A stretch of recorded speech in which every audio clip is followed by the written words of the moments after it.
Hello दोस्तों, हम सुषमा पंडित रउआ लोगन के गोड़ छुके गोड़ लगातानी। आज हम रउआ लोगन के खातिर एगो भोजपुरी गीत लेके आयल बानी। अगर गीत पसंद आयल तो रउआ लोग हमके प्यार आशीर्वाद जरूर दिहल जा। एगो लड़की के नया नया गौना भइल तो उ लड़की भगवान से का विनती करतिया, ई हम अपना गाना के माध्यम से, अपने गीत के माध्यम से रउआ लोगन के बतावतानी।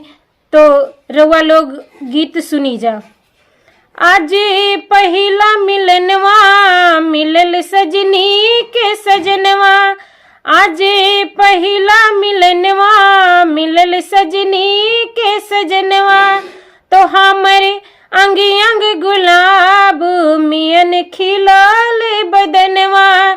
सुनी सुनी भगवान जन बिहान होखे दी, सुनी सुनी भगवान जन बिहान होखे दी। तो आज राजा जी के कोरवे में जवान होखे दी, तो आज राजा जी के कोरवे में जवान होखे दी। राजा जी के होठवा में होठ जब साटी, धुकुर धुकुर करे दिलवा के बाती। राजा जी के होठवा में होठ जब साटी, धुकुर धुकुर करे दिलवा के बाती। रात भर लभ के दरियावे में नहान होखे दी, रात भर लभ के दरियावे में नहान होखे दी।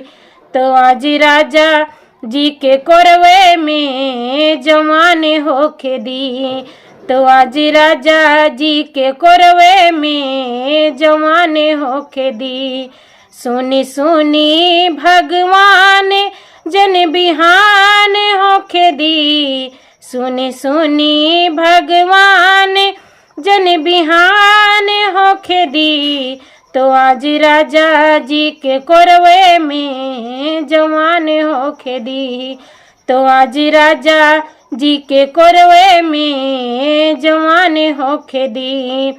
रोवा गन गनाई पिया कोरा जब उठाई है, हमरो बलमुआ हमरा जियरा जुड़ई है।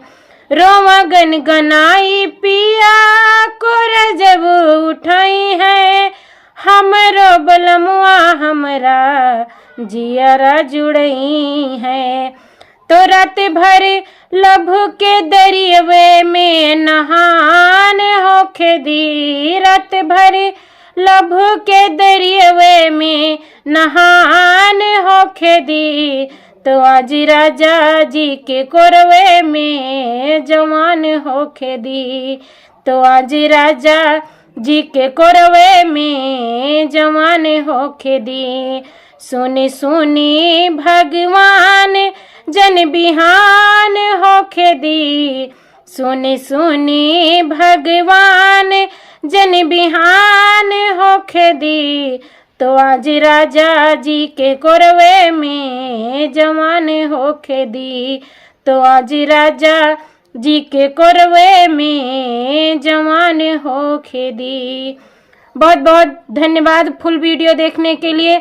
अगर गीत पसंद आया हो तो मेरे चैनल सिंगर सुषमा पंडित को सब्सक्राइब कर लीजिए, ताकि हर नए वीडियो आप तक जरूर पहुँचे। मिलते हैं अगले नए वीडियो में नए गीत के साथ। तब तक के लिए नमस्ते, प्रणाम, जय हिंद, जय माता दी।